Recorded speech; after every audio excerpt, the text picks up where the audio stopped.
آکورد باردار یکی از چالش‌هایی که اکثر نوازنده‌های مبتدی باهاش درگیرن. تو این ویدیو میخوام تمام مشکلاتتون رو حل کنم.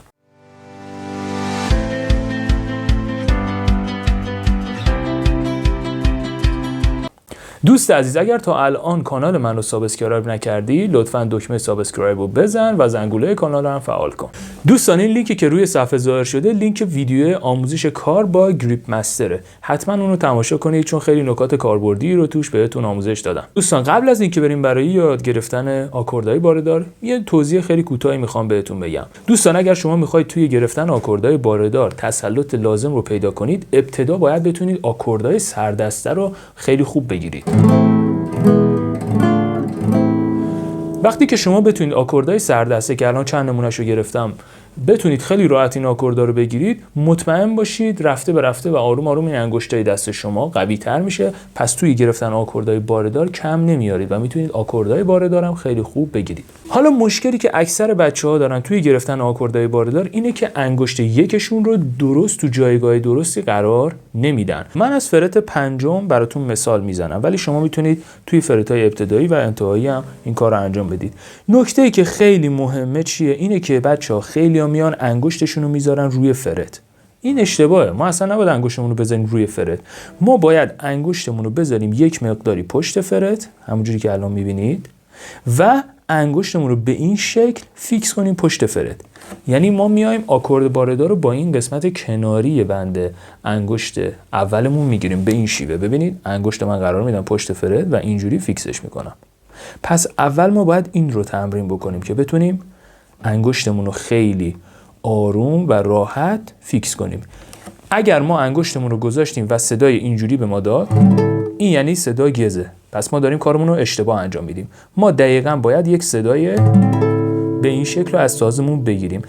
اگر نتونستید باید تمرین کنید. باید سعی کنید قلقش رو به دست بیارید. یعنی انگشتتون رو قشنگ قرار بدید، چند بار امتحان کنید تا بتونید باره رو خیلی راحت ببندید. دوست عزیز، میخوام ازت تو کامنت ها برام بنویسی که تو گرفتن کدوم یکی از آکوردهای باردار مشکل داری. مطمئن باش اونجا کامل راهنماییت میکنم. حالا میخوام 2 تا تمرین فوق العاده رو بهتون بدم تا بتونید خیلی راحت تر آکورد باردار رو بگیرید. بریم برای تمرین‌ها. تمرین اول اینجوریه. بچه‌ها شما اگر نمیتونید آکورد باردار رو خوب بگیرید، نیاید یهو بیاید از سیم ششم آکورد باردار بگیرید. آروم آروم اول سیم اول دومو بگیرید. صدای سازو در بیارید. اگر راحت بودید خب یه سیم دیگر هم اضافه کنید. اگر اوکی بود سیم بعدی رو هم اضافه کن. همینجوری سیم پنجم.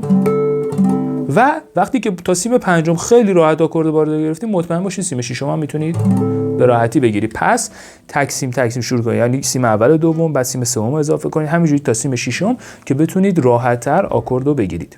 تمرین دوم یه تمرین فینگر پاور فوق العاده هستش که واقعا کمک میکنه که آکوردهای باردار رو عین آب خوردن بگیرید. به چه شکلی انجام میشه؟ بهتون پیشنهاد میکنم از فرتای 4م تا نهایتا 8م 9م این تمرین رو انجام بدید. انگشتمون رو باره میبندیم یک فرت رو کامل به این شکل و تمرین فینگر پاور معروف 1 2 3 4 رو از سیم 1 شروع میکنیم تا سیم 6م ادامه میدیم.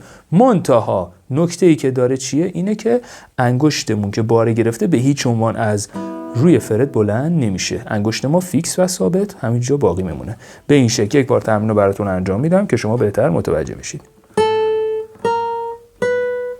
بعد میرم سیم بالا. میبینید انگشت من بلند نمیشه. انگشت من بلند نمیشه.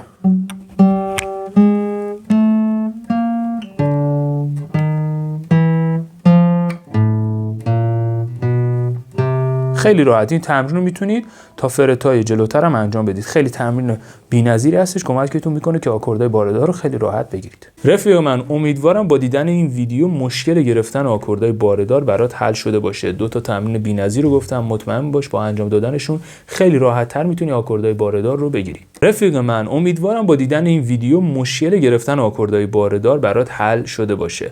تو این ویدیو 2 تا تمرین فوق‌العاده رو گفتم که مطمئن باش با انجام دادنشون خیلی راحت‌تر میتونی آکوردهای باردار رو بگیری.